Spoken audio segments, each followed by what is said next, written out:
তীব্র কুয়াশার সঙ্গে শৈত্যপ্রবাহ অব্যাহত রয়েছে উত্তর ভারতের বিভিন্ন রাজ্যে। আবহাওয়া দপ্তরের পূর্বাভাসে বলা হয়েছে, পশ্চিমী ঝঞ্ঝার কারণে 31শে জানুয়ারির মধ্যে আবহাওয়ার পরিবর্তন হতে চলেছে। এই সময় অনেক রাজ্যে বৃষ্টির পাশাপাশি তুষারপাতের পূর্বাভাস দেওয়া হয়েছে। শুক্রবার উত্তরাখণ্ড, পাঞ্জাব, হরিয়ানা, চণ্ডীগড়, দিল্লির সর্বনিম্ন তাপমাত্রা ছিল 3 থেকে 6 ডিগ্রি সেলসিয়াসের মধ্যে। এই তালিকায় উত্তরপ্রদেশ ও মধ্যপ্রদেশের কিছু অংশ, উত্তর পশ্চিম রাজস্থানের কিছু অংশও ছিল। অন্যদিকে রাজস্থান ও মধ্যপ্রদেশের বাকি অংশ, বিহারের অধিকাংশ অংশ, ঝাড়খণ্ড ও হিমালয় সংলগ্ন পশ্চিমবঙ্গের সর্বনিম্ন তাপমাত্রা ছিল 7 থেকে 10 ডিগ্রি সেলসিয়াসের মধ্যে। এছাড়া উত্তরাখণ্ড, হরিয়ানা, চণ্ডীগড়, দিল্লি, উত্তরপ্রদেশ ও মধ্যপ্রদেশের কিছু অংশে তাপমাত্রা ছিল স্বাভাবিকের থেকে 2 থেকে 4 ডিগ্রি কম। শুক্রবার সমতলের সর্বনিম্ন তাপমাত্রা ছিল হরিয়ানার হিসাবে 2.7 ডিগ্রি সেলসিয়াস। তবে শুধু উত্তর ভারত নয়, দক্ষিণও ঠান্ডায় কাবু। শুক্রবার তামিলনাড়ুর উটিতে তাপমাত্রা ছিল 2.3 ডিগ্রি সেলসিয়াস। হাড় হিম করা ঠান্ডায় কাবু সেখানকার মানুষ। উটির তাপমাত্রা এতটা কমে যাওয়ায় গাছপালা, যানবাহনেও হিমের স্তর পড়তে শুরু করেছে। এদিকে এদিন সকালে শীতকে উপেক্ষা করে শ্রীনগরের ডাল লেকের ঠান্ডা জলে বোটিং করতে নেমে পড়েন বহু পর্যটক। বরফ সরলেও কনকনে ঠান্ডা ডাল লেক, আর এই লেকে বোটিং করে সেই ঠান্ডাই উপভোগ করছেন পর্যটকরা। কুয়াশার চাদরে মুড়েছে অযোধ্যার সরজু ঘাট।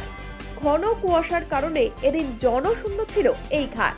ঘন কুয়াশার জেরে দিল্লি স্টেশন থেকে দেরিতে ছাড়ছে বেশ কয়েকটি ট্রেন, ফলে সমস্যায় পড়েন বহু যাত্রী। 3-4 घंटे का डिले का दिखा रहा है।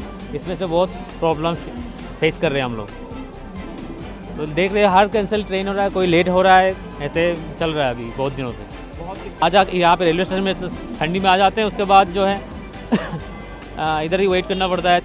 আবহাওয়া দপ্তর সূত্রে খবর, একটি পশ্চিমী ঝঞ্ঝা 27শে জানুয়ারি রাত থেকে পশ্চিম হিমালয় অঞ্চলে আছড়ে পড়তে চলেছে, যে কারণে ওই সব জায়গায় আগামী দুদিন বিচ্ছিন্নভাবে হালকা বৃষ্টি কিংবা তুষারপাতের পূর্বাভাস দেওয়া হয়েছে। তারপরের 3 থেকে 4 দিন বিস্তীর্ণ এলাকায় মাঝারি বৃষ্টি কিংবা তুষারপাতের পূর্বাভাস দেওয়া হয়েছে। 27 থেকে 29শে জানুয়ারির মধ্যে আন্দামান ও নিকোবর দ্বীপপুঞ্জে হালকা থেকে মাঝারি বৃষ্টিপাত হতে পারে। উত্তরপ্রদেশের অধিকাংশ জায়গায়, পাঞ্জাবের কিছু অংশ, হরিয়ানা, চণ্ডীগড় ও বিহারের কিছু অংশে 27শে জানুয়ারি থেকে 1 ফেব্রুয়ারির মধ্যে রাত ও সকালের দিকে ঘন থেকে অতি ঘন কুয়াশা থাকতে পারে বলে জানা গিয়েছে। 27 থেকে 29শে জানুয়ারির মধ্যে ঘন কুয়াশা থাকতে পারে রাজস্থানের কিছু অংশে। এছাড়া উত্তরাখণ্ড, পশ্চিম মধ্যপ্রদেশ, হিমালয় সংলগ্ন পশ্চিমবঙ্গ ও সিকিম, ওড়িশা, অসম, মেঘালয়, নাগাল্যান্ড, মণিপুর, মিজোরাম ও ত্রিপুরায় ঘন কুয়াশা থাকতে পারে 27 ও 28শে জানুয়ারি। আবহাওয়া দপ্তরের পূর্বাভাস অনুযায়ী 27 থেকে 31শে জানুয়ারির মধ্যে শীতল দিন থেকে অতি শীতল দিনের পরিস্থিতি তৈরি হতে পারে উত্তরপ্রদেশ ও বিহারের বেশ কিছু জায়গায়।